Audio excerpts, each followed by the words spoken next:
Tasya lagi di luar katanya. Oke. Ya. Oke, yuk kita akan berdoa terlebih dahulu ya. Terima kasih Tuhan untuk malam hari ini kami boleh berkumpul melalui Zoom. Kami akan terus belajar kebenaran firman-Mu. Dan firman-Mu berjanji tatkala kami ada di dalam firman-Mu, kami adalah murid-murid-Mu. Dan kami akan mengerti kebenaran. Dan kebenaran yang kami mengerti itu akan membebaskan kami. Tuhan, itu adalah janji-Mu dan kami pegang janji itu. Kami setuju untuk mengerti kebenaran firman-Mu dan pengertian kami akan firman-Mu itu akan memerdekakan kami. Akan melepaskan kami dari semua ikatan. Siapapun yang mengikatnya, dengan apapun diikatnya, tidak masalah. Karena Engkau dengan kebenaran-Mu itu dapat membebaskan kami. Terima kasih Tuhan, darah-Mu, darah Yesus ada di dalam hidup kami. Dan kami katakan, setiap kami ada darah Yesus, maka tulah apapun tidak boleh menguasai kami. Terima kasih Tuhan, dalam nama Yesus kami berdoa. Haleluya, puji Tuhan. Amin. Oke, praise the Lord. Abjad di sini paling bagus ini, CRC. A selalu terisi, B ada, C-nya nggak ada, D-nya nggak ada, baru E. Oh haleluya. Oke, di sini ada Ani, ada Anita. Jadi Ani ditambah Ta jadi Anita. Oke, Ani. Kita akan membaca, tapi sebelum itu saya akan kasih sedikit pendahuluan ya. Yang kita pelajari kemarin hari Minggu, mengapa kita masih dikuasai gagal? Ya. Bukankah kita sudah mengenal darah Yesus, kita sudah mengenal janji-janji Tuhan? Tapi rupa-rupanya kegagalan itu terus mengejar Anda dan mengejar saya. Ya, oh ini siapa? Lina, lama nggak berjumpa dia hadir. Oke, Widya juga masuk. Oh puji Tuhan. Ya. Oh tapi belum. Oke. Halo Widya. Halo, shalom Opa. Oke, shalom. Oke. Halo Lina. Long time no see. Halo, shalom Pak, shalom. Iya. Aku nggak buka ini dulu ya Pak ya, nggak buka kamera ya. Oke, cuman ya suaramu sudah hampir lupa dikit ini. Jangan gitu lah Pak. Habis suaranya udah lama nggak didengar, wajahnya disembunyikan. Oh haleluya, it's okay. Soalnya aku lagi ini belum mandi, aut-autan gitu, ya Pak ya. Oke. Ya, rupa-rupanya juga banyak yang belum mandi di sini. Termasuk Pak Obed juga belum mandi. Pak Obed belum mandi kan rapi, aku kalau belum mandi nggak rapi Pak. Jadi jangan lihat aku dalam keadaan tidak rapi Pak. Oke, puji Tuhan ya. Oke, mengapa kita masih dikuasai kegagalan? Ya, padahal kita sudah rajin membaca firman, pengakuan, ya, mengapa itu masih terus ada? Ya. Nah, sesungguhnya, ya, tatkala kita berbicara mengenai sakit penyakit, itu di dalam ilmu kedokteran telah disimpulkan, ya, ada penyakit-penyakit yang datang melalui darah. Apa ini maksudnya? Penyakit yang datang melalui darah itu apa? Penyakit yang datang melalui darah itu kalau bahasa kita adalah kutuk, tapi kalau bahasa kedokteran adalah genetical disease. Oh, penyakit yang karena gen. Ya. Apa itu? Sakit kanker. Itu termasuk genetical disease. Kemudian gagal ginjal itu juga termasuk genetical disease. Kemudian apa lagi? Anda bisa menambahkan itu ya, kanker, kemudian diabetik, ya, kemudian ambeien, ya. Ya puji Tuhan saya sudah membuktikan mendoakan orang yang ambeien untuk diri sendiri maupun orang lain.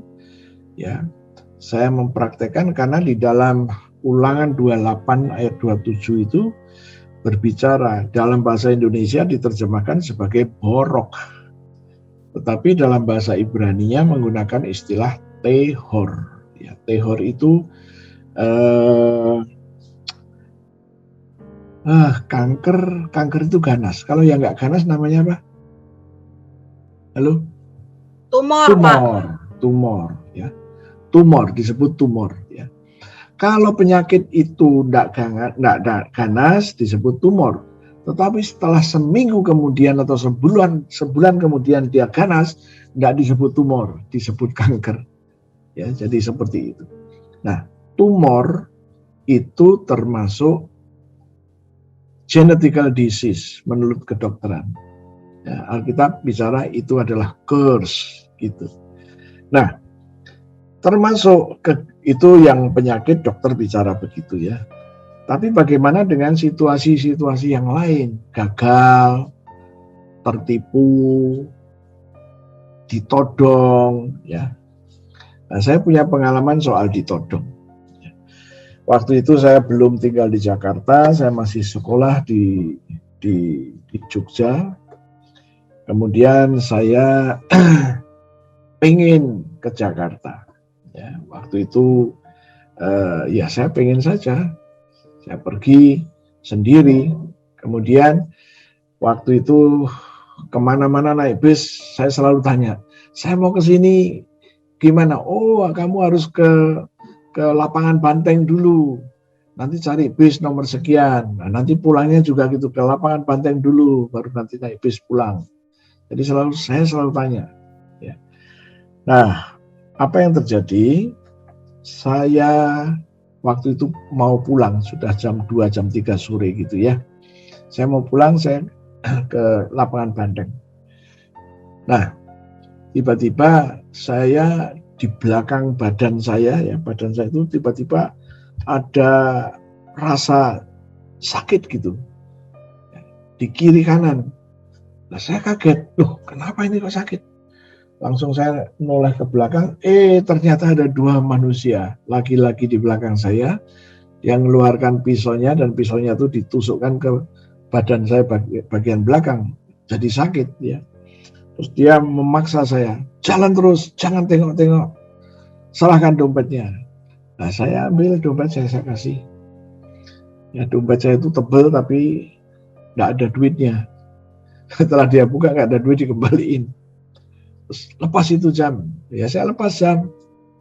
Terus langsung diambil sama dia, jalan terus, jangan tengok-tengok. Ya saya jalan terus, saya pikir dia masih ngikutin saya. Terus saya curi-curi pandang, dia nggak ada. Ternyata orangnya udah semacam lari kecil begitu ya. Nah, itu pengalaman saya. Apa yang terjadi?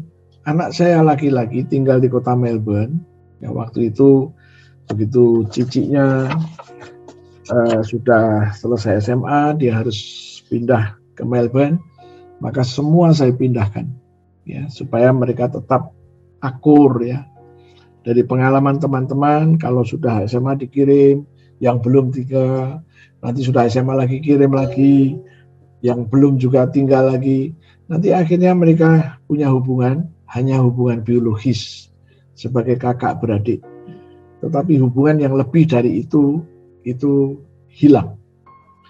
Dari pelajaran itu saya mengambil keputusan, maka setiap anak-anak ini kalau sudah satu berangkat, semuanya berangkat. Jadi istilahnya bedol desa. Nah, mereka pergi di sana. Nah, waktu itu kami masih sedang mengurus izin permanen residen, ya, izin tinggal. Kami harus lebih lama di Australia daripada di Indonesia. Selain itu juga anak terakhir kami umurnya masih belum cukup, jadi nggak boleh sering ditinggal begitu. Maka kami harus sering ada di sana. Suatu hari anak nomor 2 masuk ke SMA di sana. dia badan kurang enak, dia permisi kepada gurunya mau pulang dan diizinkan gurunya untuk pulang. Nah, dia di depan sekolahan itu, sekolahnya cukup gede sekali gitu ya. Itu ada halte bis. Dia tunggu di situ. Apa yang terjadi? Tiba-tiba dari seberang jalan sana ada bis yang dari arah kiri tiba-tiba berhenti dan turunlah bule. Ya, bule bukan buleleng, bule. Dia turun dan dia pindah ke halte anak saya. Anak saya berpikir, oh ini orang salah jurusan, jadi mau gitu. Tapi apa yang terjadi? Dia nyebrang, kemudian tidak lama kemudian dia deketin anak saya, mengeluarkan pisau dan dia bilang, serahkan walletmu, dompetmu. Ya, diserahkan sama dia. Diambil duitnya, kemudian orang itu pergi. Ya. Nah, pulang ke rumah, dia cerita, wah tadi saya ditodong Pak. Wah langsung saya pegang jidat ini. Aduh, kenapa yang ini nggak pernah saya patahkan kutuk. Jadi rupa-rupanya saya ditodong, sekarang anak laki-laki saya juga ditodong. Ya. Jadi seperti itu. Nah inilah ya.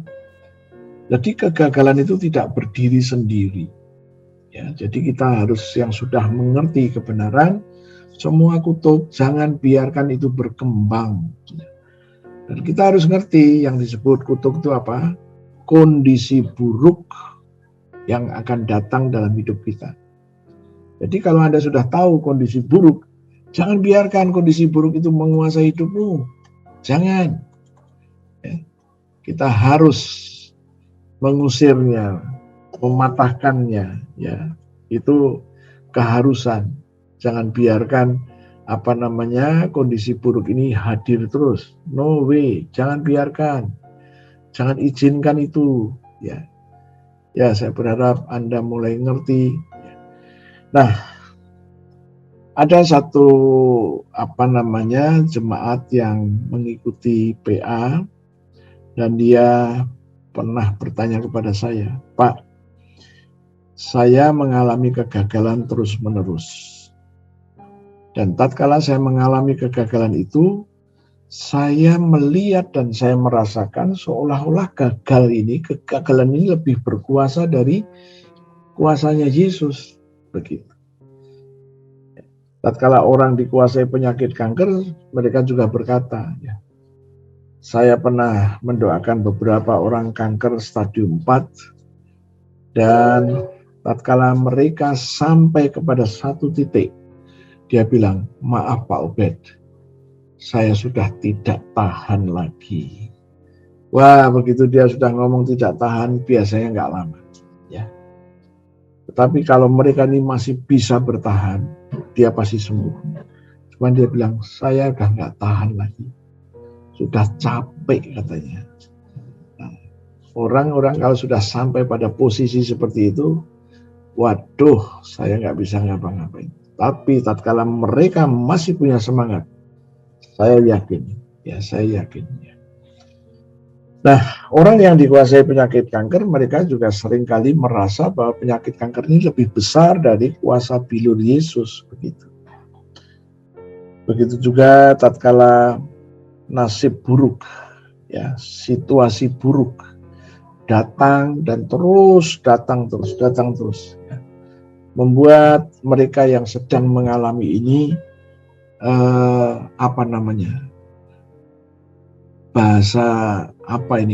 jengah begitu ya, jengah. Orang yang bilang aku sudah jengah, jadi sudah hampir putus asa, sudah tidak bisa melihat jalan keluar lagi. Nah, inilah kondisi-kondisi yang menguasai anak-anak Allah. Nah, sekarang bagaimana? Apa yang harus kita lakukan supaya kita tidak dikuasainya? Nah, Anda harus jangan salah ngerti ya.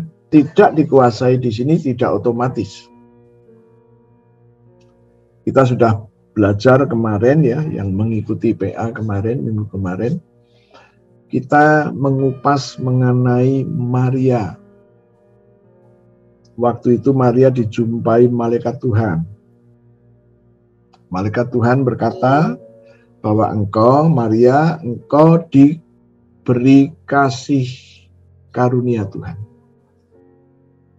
Dan kemudian dijabarkan oleh malaikat itu. Apa maksudnya? Maksudnya engkau terpilih di antara banyak wanita. Hanya engkau yang dipilih. Dipilih untuk apa? Dipilih untuk hamil, mengandung seorang anak laki-laki yang harus diberi nama Yesus.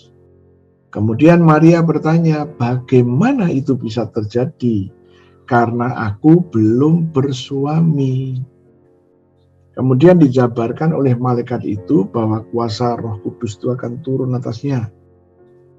Ya. Dan penjabaran ini kurang begitu jelas.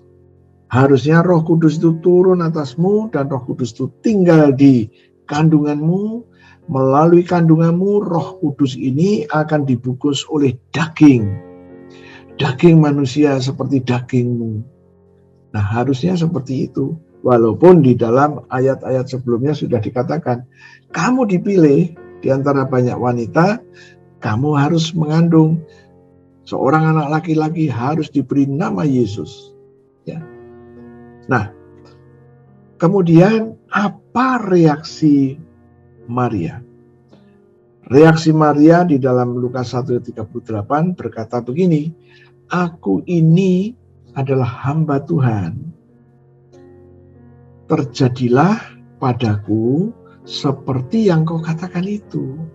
Nah, dari kata-kata ini kita menyimpulkan Maria menyetujui planning Tuhan itu untuk direalisasi dalam hidup Maria.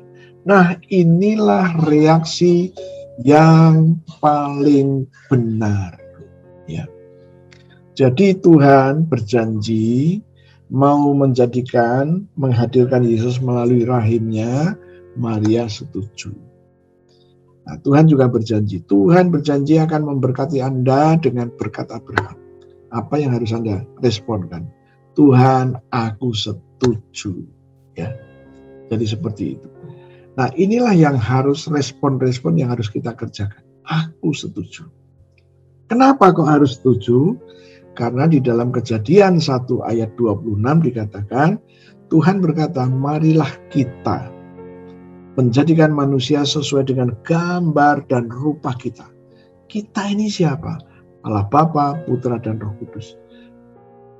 Tuhan ini sepakat untuk menjadikan manusia dengan gambar dan rupa yang Tuhan sudah punya. Yaitu apa? Supaya mereka berkuasa. Nah, kuasa mereka itu ada dan Tuhan menghargainya. Maka pada waktu Tuhan akan menjadikan Maria sebagai ibu Yesus. Dan Maria harus merespon dengan benar. Apa? Dia harus menyatakan, aku setuju. Ya. Jadi rupa-rupanya ya, Anda sudah saya ajak untuk terus confess. Ya. Confess itu sudah baik, tapi lebih sempurna lagi kalau Anda katakan, Tuhan, Engkau berjanji memberkati aku kau angkat sebagai anak Abraham, dan aku ini diberkati bareng-bareng Abraham, dengan berkat Abraham, aku percaya dan aku setuju. Oh, haleluya. Ya, jadi kita mulai mengerti sekarang. Oke, tadi belum baca ya, Ani. Ya, kamu baca Kolose 2 ayat 20. Ya, Ani.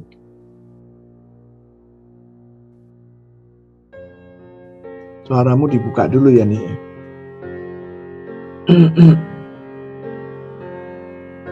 Berapa, Pak? Kolose 2 ayat berapa, Pak? Ayat 20. Kolose 2 ayat 20. Apabila kamu telah mati bersama-sama dengan Kristus dan bebas dari roh dunia, mengapakah kamu menaklukkan dirimu pada rupa-rupa peraturan seolah-olah kamu masih hidup di dunia? Iya. Nah, ini kalimat dalam Kolose 2:20 itu menarik sekali.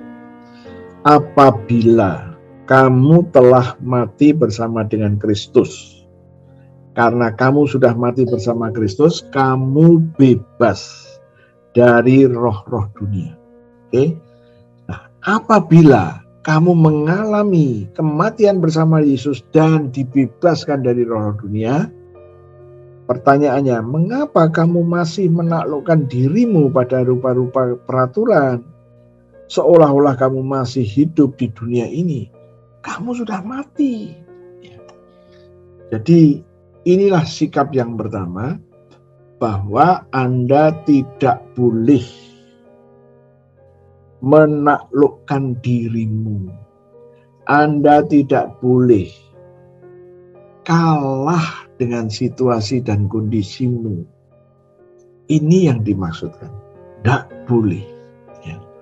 Kamu sudah mati bersama Yesus, kamu sudah dibuat bebas dari roh-roh dunia, kamu nggak perlu takut lagi. Oh, haleluya. Ya. Dan inilah rencana Tuhan dalam hidupmu dan hidupku. Anda kapan mati bersama Kristus? Waktu melalui baptisan. Jadi dengan baptisan ke dalam Kristus, Anda sudah mati dengan Kristus dan Anda sudah bebas. Tidak boleh dikontrol oleh roh-roh dunia. Itu maksudnya. Ya. Nah, sekarang, apa yang harus Anda kerjakan? Anda mengatakan, Tuhan, sesuai dengan firman-Mu, aku sudah dibaptis ke dalam Kristus, artinya aku mati bersama Kristus, dan aku sudah bebas. Tidak bisa dikuasai oleh roh-roh dunia. Aku percaya dan aku setuju. Oh, haleluya. Inilah yang harus kita kerjakan. Ya, kita sudah mulai ngerti sekarang bahwa Anda telah mati bersama Kristus dan Anda sudah dibebaskan dari roh-roh dunia. Artinya roh dunia nggak boleh mempengaruhi Anda, nggak boleh mengontrol Anda lagi. Oke, sekarang kita lihat Kolose 3:3. Saya minta di sini ada Anita. Ya, Anita, silakan baca Anita. Kolose 3:3. Kolose 3 ayat 3, sebab kamu telah mati dan hidupmu tersembunyi bersama dengan Kristus di dalam Allah. Iya. Nah, tatkala Anda sudah mati, ya, sudah mati bersama Yesus, kapan? Melalui baptisan. Setelah mati, ya kita harus dikubur bersama Yesus. Dan waktu Anda dikubur bersama Yesus, waktu Yesus bangkit, Anda harus ikut bangkit bersama Yesus. Setelah kebangkitan itulah hidupmu tersembunyi. Tersembunyi. Bahasa Yunania krupto. Krupto itu hidupmu disembunyikan, hidupmu dibungkus. Jadi supaya hidupmu nggak kelihatan. Yang kelihatan adalah Kristus. Itu maksudnya. Kristus itu adalah hidupmu dan hidupku. Tapi setelah dibaptis kalau masih nonjol terus, ini repot nanti ya. Maka banyak orang-orang yang sudah dibaptis hidupnya kalah, tergeletak. Kenapa? Bungkusannya Yesus nggak berfungsi. Kita harus sampai pada posisi seperti itu. Dan bagaimana itu bisa terjadi? Ya kamu harus menyetujuinya. Tuhan, sesuai dengan Kolose 3:3. Engkau berkata, aku yang telah mati dan sekarang hidupku tersembunyi bersama dengan Kristus di dalam Allah. Aku percaya dan aku setuju. Itulah yang harus kita kerjakan ya. Nah, kapan kita mati? Ya melalui baptisan dalam Kristus. Oke. Nah, untuk sementara saya menyimpulkan kesimpulan sementara. Apa arti kematian bersama dengan Kristus? Mati bersama Kristus melalui baptisan. Artinya kita tidak takluk kepada rupa-rupa aturan. Kita tidak takluk kepada magic, kepada santet, kepada roh-roh jahat. Tidak takluk. Anda ngerti takluk ya? Bukan takluk itu ya menyerah, kalah begitu ya. Yang kedua, hidup kita sekarang tersembunyi bersama Kristus di dalam Allah. Inilah arti mati bersama-sama Yesus. Nah, kemudian pertanyaannya, untuk apa hidup kita tersembunyi di dalam Kristus? Ya. Ada 3 ayat yang akan kita gali di sini. Yang pertama, kita akan membaca Kolose 2 ayat yang ketiga. Oke, Budi Susanto. Ya, Bud. Kolose 2 ayat 3.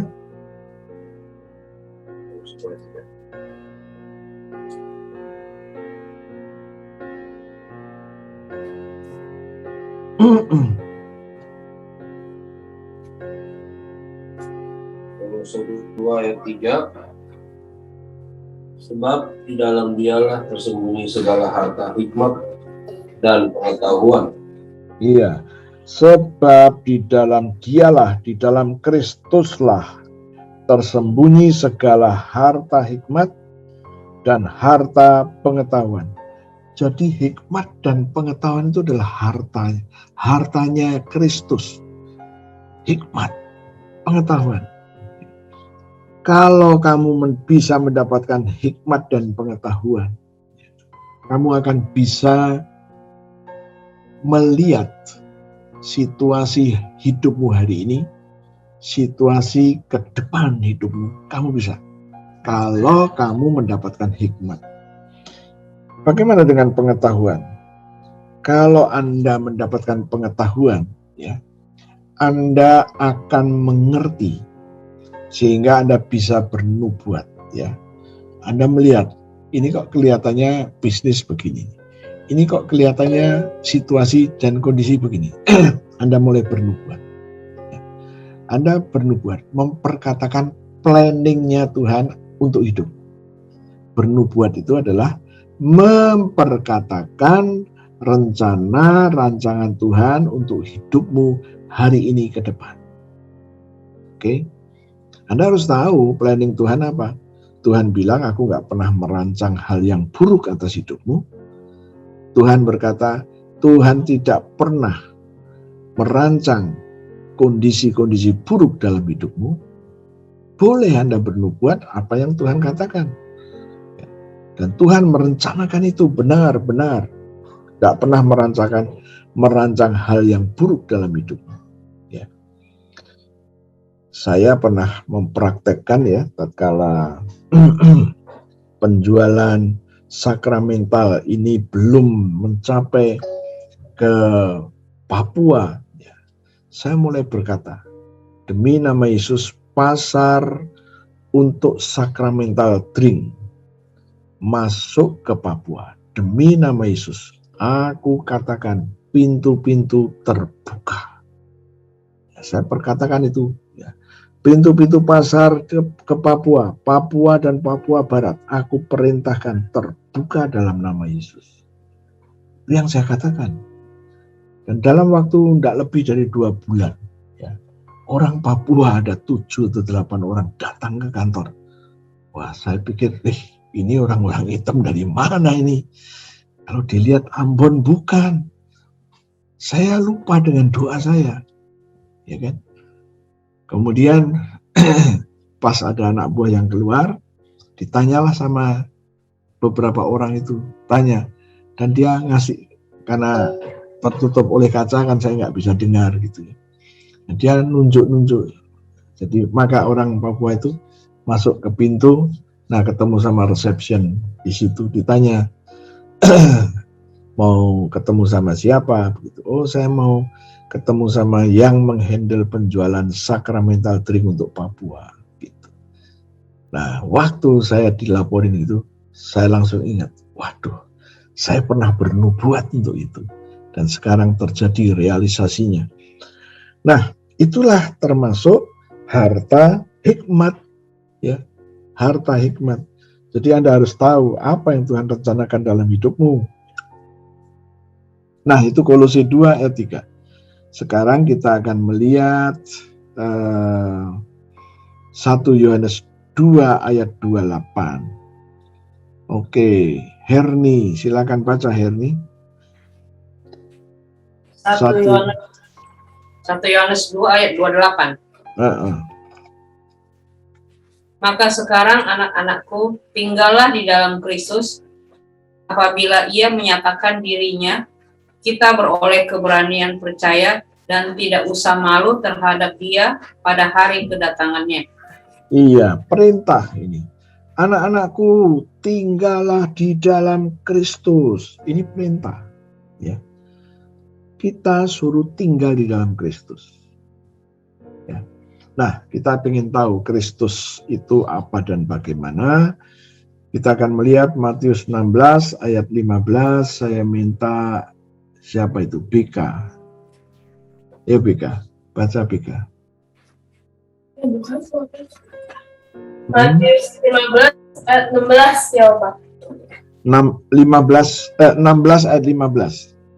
16 ayat 15. Lalu Yesus bertanya kepada mereka, tetapi apa katamu, siapakah aku ini? Iya. Oke, 16 sekarang Fani. 16. Maka jawab Simon Petrus, engkau adalah Mesias, anak Allah yang hidup. Iya. Engkau adalah Mesias, anak Allah yang hidup. Ya, Mesias itu yang diurapi. Dan pengurapan yang ada di dalam Yesus itu bukan kecil, pengurapan yang besar sekali, ya. Dan dia Yesus adalah anak Allah. Petrus namanya sebelum dirubah adalah Simon, ya. Petrus itu nama panggilan yang Yesus berikan. Oke, sekarang 18 saya minta Tian, ada di situ kah? Ya. Yo. Ayat 18. Dan aku pun berkata kepadamu, engkau adalah Petrus, di atas batu karang ini aku akan mendirikan jemaatku, dan alam maut tidak akan. Iya. Aku 18, dan aku pun berkata kepadamu, engkau Simon adalah Petrus. Kenapa Simon kok dipanggil Petrus? Petrus itu artinya batu karang. Karena Simon menyatakan dengan mulutnya bahwa Yesus itu Mesias. Yesus itu yang diurapi dan anak Allah yang hidup. Jadi karena si Simon berkata seperti itu, maka Simon disebut Petrus. Dengan kata lain, Simon ini dikatakan Petrus karena dari mulutnya ada pengakuan yang luar biasa. Ya. Jadi karena Simon mengucapkan bahwa Yesus itu adalah Mesias, Yesus itu adalah anak Allah yang hidup, maka Simon disebut Petrus. Ya, oke. Sekarang ayat yang ke-19, Toper. Yo. Padamu akan kuberikan kunci kerajaan. Apa yang kau ikat di dunia ini akan diikat di surga, dan apa yang kau lepaskan di dunia ini akan terlepas di surga. Ya. Tuhan berkata, kepadamu ini bisa pribadi Simon, bisa jemaat yang dibangun. Tadi kan dikatakan ya, engkau adalah Petrus, dan di atas batu karang ini. Pengakuan Petrus itulah batu karang. Dan di atas batu karang ini aku akan mendirikan jemaatku. Jadi jemaat yang Tuhan mau dirikan adalah jemaat yang penuh dengan urapan. Ya, penuh dengan urapan. Dan jemaat yang mengenal Yesus sebagai anak Allah yang hidup. Dan dikatakan apa? Dan alam maut tidak akan menguasainya. Alam maut tidak boleh menguasai.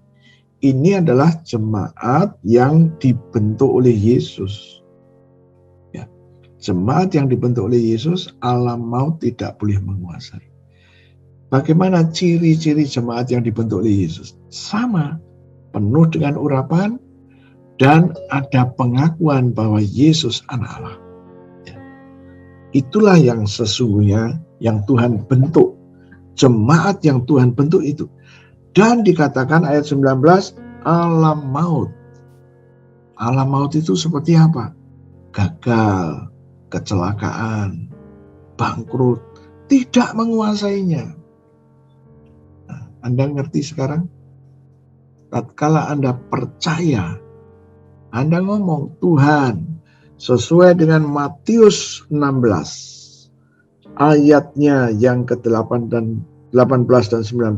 Engkau berkata bahwa engkau akan mendirikan jemaatmu di atas batu karang ini.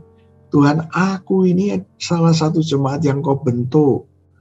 Dan engkau berkata bahwa engkau mendirikan jemaatmu di atas pengakuan itu dan alam maut tidak menguasainya. Alam maut tidak boleh menguasai aku, jemaatmu yang kau bentuk. Dan engkau berkata, engkau memberikan kunci-kunci kerajaan surga. Tuhan, aku percaya, aku setuju dengan rencanamu. Ya. Jadi kita sekarang mulai nambah pengertian. Pengakuan itu bukan hanya kamu percaya saja. No, aku setuju. Anda nangkep ya? Oh, haleluya. Jadi 1 Yohanes 2 ayat 28 berkata, anak-anakku tinggallah di dalam Kristus. Untuk apa tinggal di dalam Kristus? Kristus itu penuh dengan urapan. Jadi Anda suruh tinggal untuk menyerap urapan-urapan itu. Haleluya. Ya. Dan Anda diperintahkan dalam Kolose 2:3 bahwa di dalam Kristus tersembunyi segala harta hikmat dan pengetahuan. Jadi hikmat dan pengetahuan itu boleh Anda terima, Anda serap. Ya, Anda katakan, aku percaya Tuhan. Aku setuju sekarang aku menyerap urapan harta hikmat dan harta pengetahuan. Ya. Dan urapan-urapan di dalam Kristus itu luar biasa. Luar biasa. Itu Anda serap setiap hari, 10 tahun, 20 tahun, 30 tahun. Anda belum bisa menyerap semaksimal mungkin. Belum. Itu sebabnya kita harus terus menyerap urapan Kristus. Harus terus. Oke. Sekarang kita ngerti ya bahwa Anda dibaptis ke dalam Yesus supaya Anda penuh dengan urapan itu. Ya.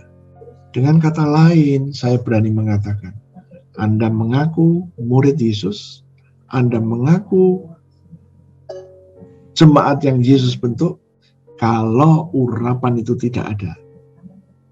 Itu yang disebut omong kosong. Jadi dengan kata lain, urapan itu harus mengalir, melimpah dalam hidupmu dan orang lain tahu. Maka saya selalu katakan, kuasa-kuasa yang telah Tuhan berikan itu sedot terus. Supaya kuasa di dalam perkataanmu muncul. Tidak boleh kita sebagai anak-anak Allah tidak punya kuasa di dalam perkataan. No, tidak boleh itu. Ya. Oke, sekarang kita lihat Kolose 2 ayat 12. Apa yang dikatakan Kolose 2 ayat 12? Ya, saya minta sekarang keluarga Susanto sudah. Sekarang Sari. Ya Sari, kamu baca Kolose 2 ayat 12. Kolose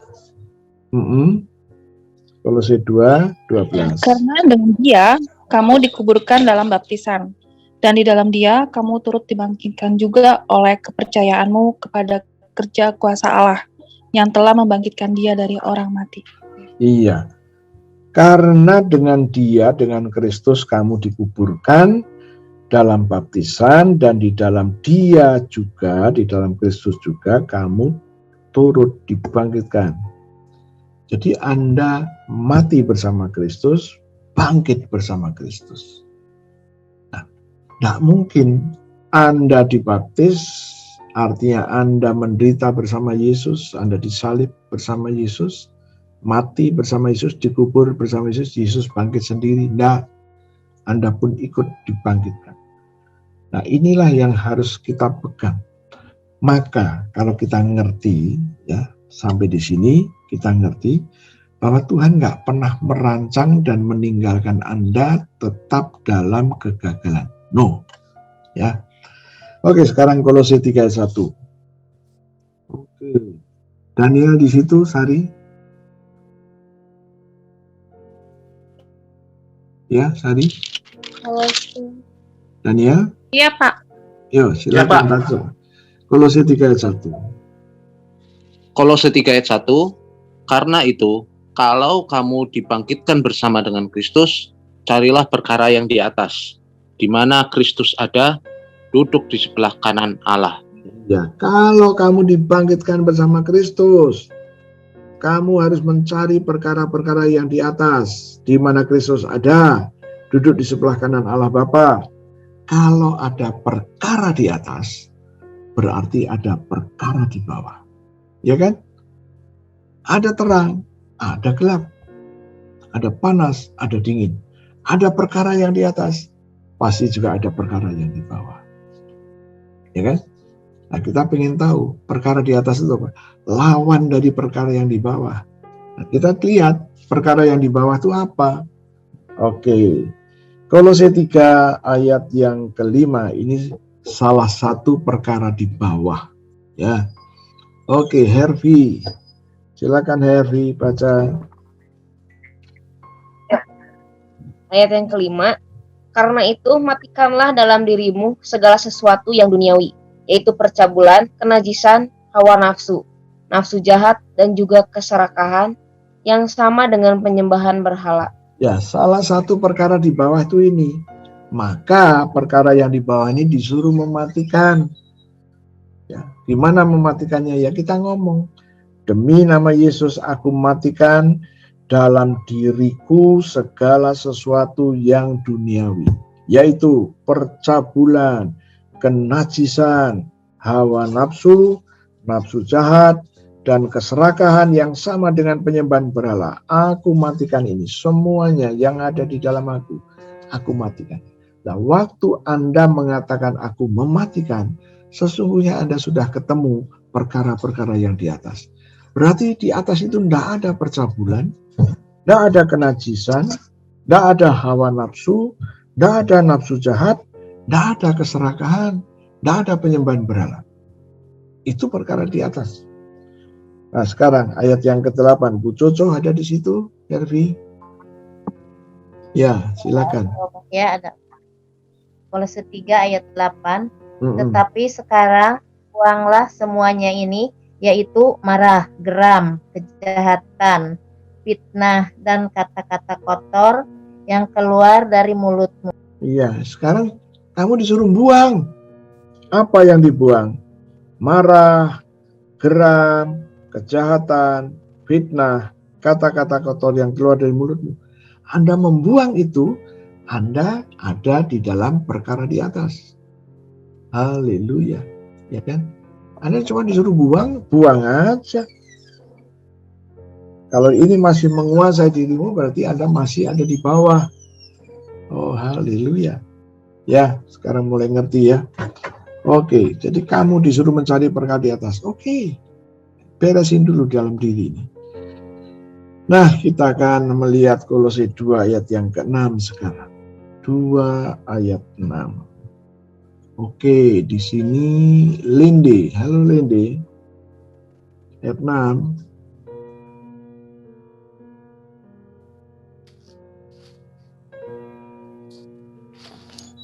Kolose berapa ya? Kolose 2 ayat 2 ayat 6. Kolose 2 ayat 6. Demikian firman Tuhan. Kamu telah menerima Kristus Yesus Tuhan kita. Karena itu hendaklah hidupmu tetap di dalam Dia. Iya. Kamu telah menerima Kristus Yesus Tuhan. Karena itu hendaklah hidupmu tetap di dalam Dia. Jadi kalau yang namanya Anda sudah menerima Kristus, maka hidupmu itu tetap di dalam Dia. Tidak keluar, maksudnya itu. Tidak keluar dari Yesus. Anda terus ada di dalam Yesus. Anda terus di situ. Oh haleluya. Dari sini kita mendapatkan satu kesimpulan.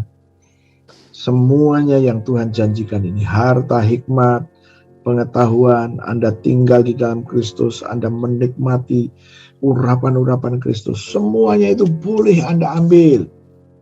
Pertanyaannya, kenapa Tuhan menginginkan itu? Supaya Anda penuh dengan urapan. Oke? Bahwa sesuai dengan Galatia 6 ayat 17. Anda ingat? Galatia 6 ayat 17? Oke, coba ya. Lindy sudah baca. Lindy, kamu sendirian atau sama si abangmu di situ? Ada. Ada abang. Oke. Kolose Bacalah. Bukan Kolose. Galatia 6 ayat 17. Galatia 6. Galatia 6 ayat 17. Nah. Oke. Ya, bacalah. Ya. Selanjutnya janganlah ada orang yang menyusahkan aku, karena pada tubuhku ada tanda-tanda milik Yesus. Amin. Iya. Tidak boleh ada orang yang membuat susah kita. Orang itu kalau mau membuat susah kita, biasanya minta tolong roh-roh jahat. Orang itu kalau mau bikin susah kita, biasanya dia merencanakan segala sesuatu, situasi kondisinya dikondisikan. Ya. Apa alasan bahwa orang-orang itu tidak boleh bikin Anda susah? Ya, bikin susah, bikin jengkel, bikin gagal, bikin miskin, itu semuanya sama. Tuhan bilang, tidak boleh. Orang-orang yang mau bikin itu tidak boleh. Situasi kondisi dikondisikan supaya Anda terpuruk, tidak boleh. Roh jahat pun yang mau membantu, tidak boleh. Alasannya kenapa tidak boleh? Karena pada tubuhku ada tanda-tanda milik Yesus, milik Kristus. Apa itu milik Kristus? Anda ditebus menjadi milik Kristus. Penebusannya nggak pakai duit, tapi pakai darah. Jadi Anda ditebus dengan darah Yesus. Anda dikuduskan dengan darah Yesus. Anda diperdamaikan dengan darah Yesus. Anda dibenarkan dengan darah Yesus. Semuanya ini dengan darah Yesus. Ya. Pada tubuhku, jangan salah ngomong ya. Pada tubuhku ada tanda-tanda milik Kristus, yaitu darah. Darah penebusan, darah pendamaian, darah penyucian, darah pembenaran. Ada pada tubuhku. Nah, itu tanda milik Kristus. Nah, kalau Anda ngerti, Anda ngomong setiap hari. Dalam nama Yesus, pada tubuhku ada darah Yesus. Darah yang menebus, menyucikan, memperdamaikan, dan membenarkan. Maka tidak boleh ada orang yang bikin susah aku. Situasi, kondisi, roh jahat yang akan mencelakai aku. Bahkan yang membuat aku gagal. Tidak boleh. Ini janji Tuhan. Tuhan, Kau berjanji, aku percaya, dan aku setuju. Haleluya. Jangan lupa itu. Anda setuju. Oke. Dan sekarang kita mulai ngerti. Ini yang Tuhan mau.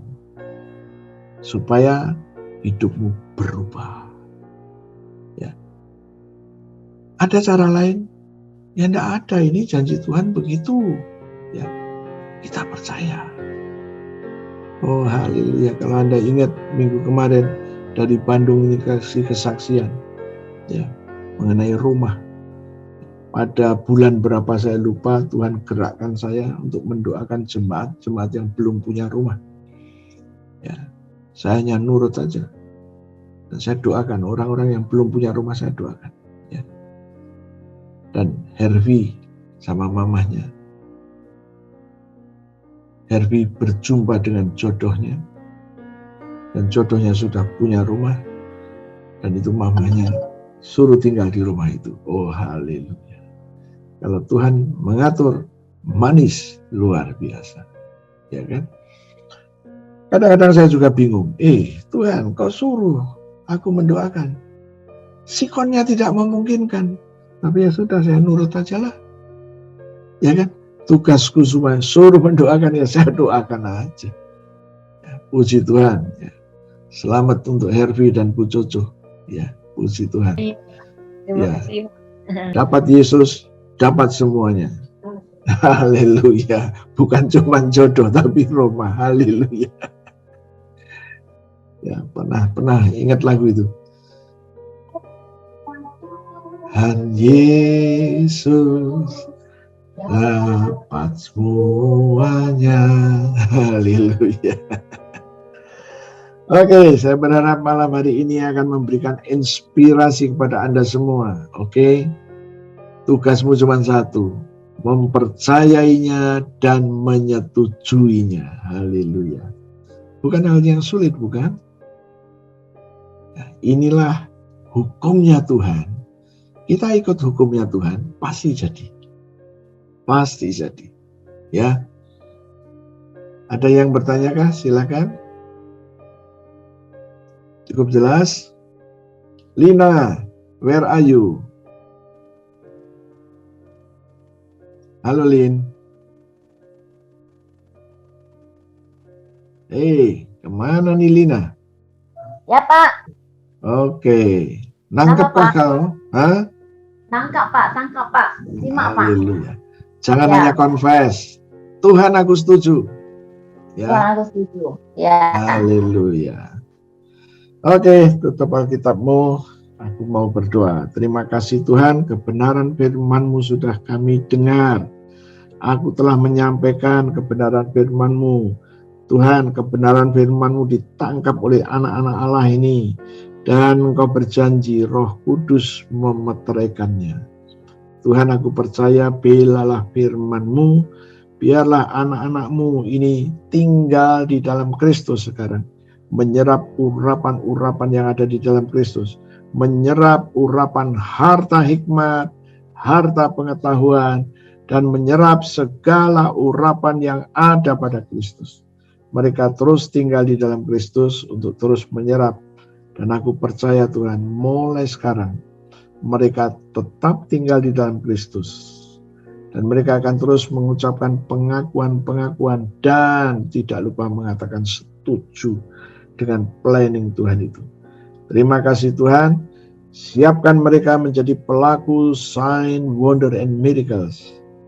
Dan mulai hari ini ke depan, izinkan kami melihat perkara-perkara besar terjadi step by step, satu orang, dan akhirnya semuanya mengalami.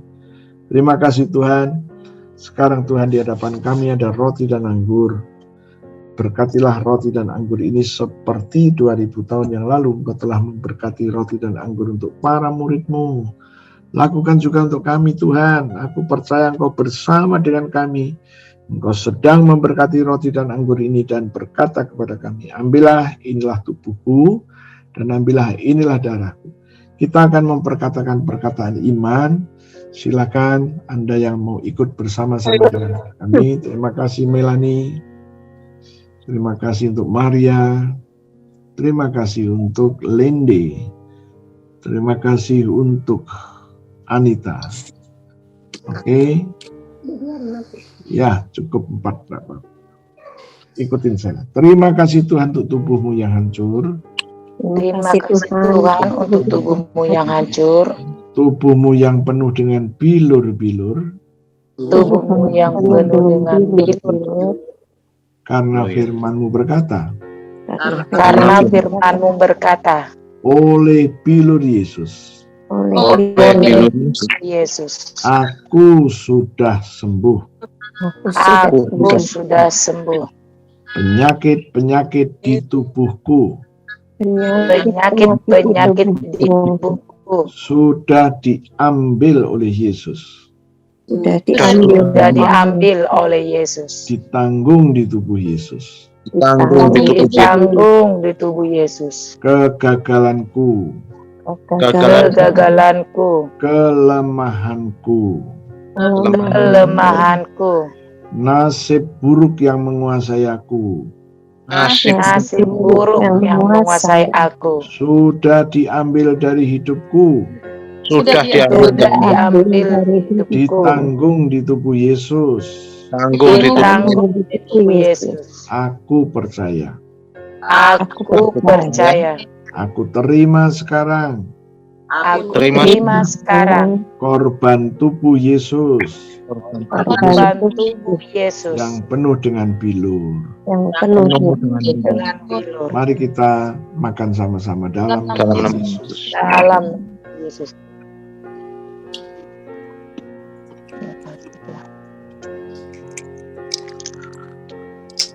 Haleluya.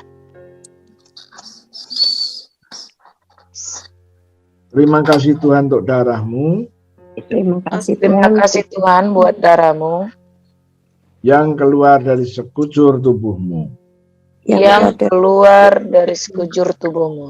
Firman-Mu berkata, Firman-Mu berkata, Engkau menebus aku dengan darah Yesus. Engkau menebus aku dengan darah Yesus. Engkau menyucikan aku dengan darah Yesus. Engkau menyucikan aku dengan darah Yesus. Engkau memperdamaikan aku dengan darah Yesus. Engkau memperdamaikan aku dengan darah Yesus. Engkau membenarkan aku dengan darah Yesus. Engkau membenarkan aku dengan darah Yesus. Aku terima sekarang Aku terima sekarang darah Yesus darah Yesus yang membebaskan aku. yang membebaskan aku. Mari kita minum sama-sama dalam nama Yesus. Dalam Terima kasih Tuhan. Terima kasih Tuhan. Aku baru saja makan daging-Mu Aku baru saja makan dan minum darah-Mu. dan minum darah-Mu. Firman-Mu berkata, Engkau memberikan kepadaku hidup kekal. Hidup kekal adalah hidupnya Yesus sendiri. Hidup kekal adalah hidupnya Yesus sendiri. Di dalam hidup kekal tidak ada kebinasaan. Di dalam hidup kekal tidak ada kebinasaan. Tidak ada kerugian. Tidak ada kerugian. Tidak dikuasai alam maut. Tidak dikuasai alam maut. Tidak ada penghukuman. Tidak ada penghukuman. Tidak dikuasai penyakit-penyakit. Tidak dikuasai penyakit. Tidak dikuasai nasib buruk. Tidak dikuasai nasib buruk. Demi nama Yesus. Demi nama Yesus. Aku terima janji Tuhan ini. Aku terima janji Tuhan ini. Aku setuju dengan rencana Tuhan ini.